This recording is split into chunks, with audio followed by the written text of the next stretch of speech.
मैं प्रेस के साथियों का धन्यवाद देता हूं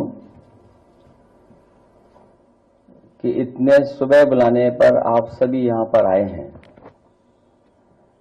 हालांकि चुनाव खत्म हो चुका है और बहुत सारे एग्जिट पोल तरह तरह की जानकारी दे रहे हैं। मैं आपके बीच में आपके माध्यम से कुछ बातें रखना चाहता हूं। मैं शुरुआत करता हूं कि जितनी ऊंचाई पर जाकर कटती है पतंग, उतना ही बड़ा होता है उसका पतन।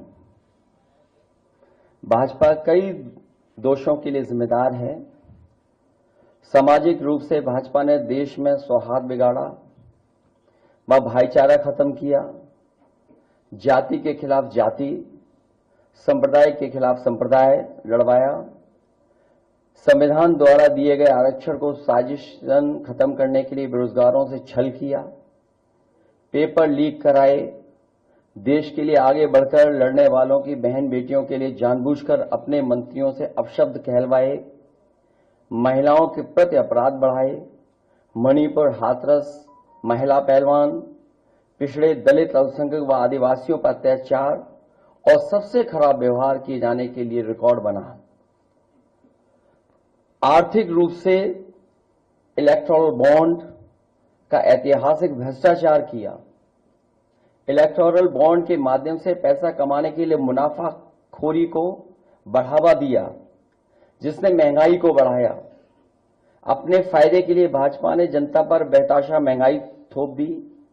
नोटबंदी से व्यापार कारोबार चौपट कर दिया। भ्रष्ट जीएसटी से छोटे दुकानदार तक को मंदी का शिकार बना दिया।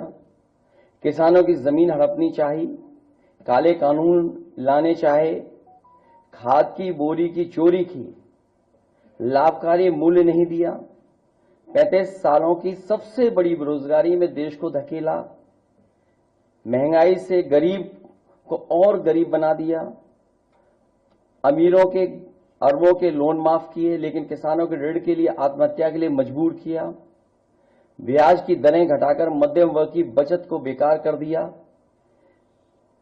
बैंकों में तरह तरह के चार्ज और पेनल्टी से लोगों के खाते दीमक की तरह अंदर ही अंदर खा गए, बैंक लॉकरों के नाम पर जिम्मेदारी से पल्ला झाड़ लिया, नैतिक रूप से चंदे तक का पैसा खा गए, केयर फंड के नाम के आगे पीएम के नाम का इस्तेमाल करके बाद में हिसाब देने से मना कर दिया, अपराधियों को शामिल करने, उनके कृत्यों पर पर्दा डालना, जैसे मणिपुर में अपने संगी साथियों द्वारा बेटी के साथ मानवीय व्यवहार में, बीएचयू छात्र अभद्रता कांड में, खीरी किसान हत्याकांड में, हाथरस की बेटी के बलात्कार हत्या व कानपुर देहात कांड में जहां मां बेटी को झोपड़ी में जिंदा जलाकर मार डाला। ऐसे अनगिनत उदाहरण हैं। शारीरिक रूप से देखें तो भाजपा लोगों के शरीर स्वास्थ्य से भी खिलवाड़ किया, उसके भी दोषी हैं। भाजपा ने बिना जांच परखे जानलेवा वैक्सीन लगवाई, कमीशन खाकर गलत दवाइयों को पास करके लोगों का जीवन खतरे में डाला। इसका सीधा असर जनता की सेहत पर पड़ेगा और आने वाली पीढ़ियों की तंदुरुस्ती पर भी। भाजपा पीढ़ियों पर प्रहार की दोषी भी है। मनोवैज्ञानिक रूप से लोगों के दिल और दिमाग में जानलेवा वैक्सीन लगवाने के बाद बीमार होने पर डर बैठा दिया। महिलाओं के अंदर असुरक्षा का भाव घर कर गया। युवा अनएम्प्लॉयमेंट या अंडर एम्प्लॉयमेंट से डिप्रेशन का शिकार हुआ।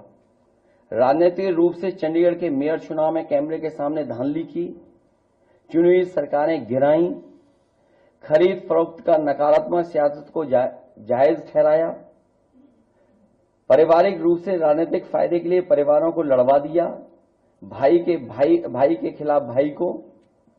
मानसिक रूप से भाजपा ने अपने ही समर्थकों को हिंसक बनाया, मॉब लिंचिंग को मानसिक रूप से सही ठहराने की साजिश की, आपराधिक रूप से ऐसे लोगों को मंत्री पद दिया और बनाए भी रखा जिन्होंने किसानों की हत्या की, जो महिलाओं पर अत्याचार शोषण के दोषी हैं।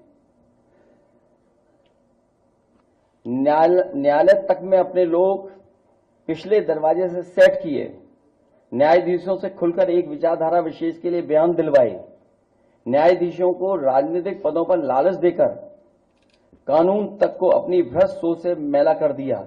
यही काम यूनिवर्सिटी, कॉलेज, स्कूलों में किया। नौकरशाही में लेटरल एंट्री के बहाने यही धांधली की। योजना आयोग खत्म किया।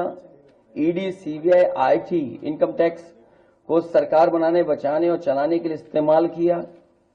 झूठे आंकड़ों से देश और दुनिया को छला, जिससे अंतर्राष्ट्रीय स्तर पर भारत को विकासशील देशों की श्रेणी से बाहर करने की बात से देश की शर्मिंदगी झेलनी पड़ी।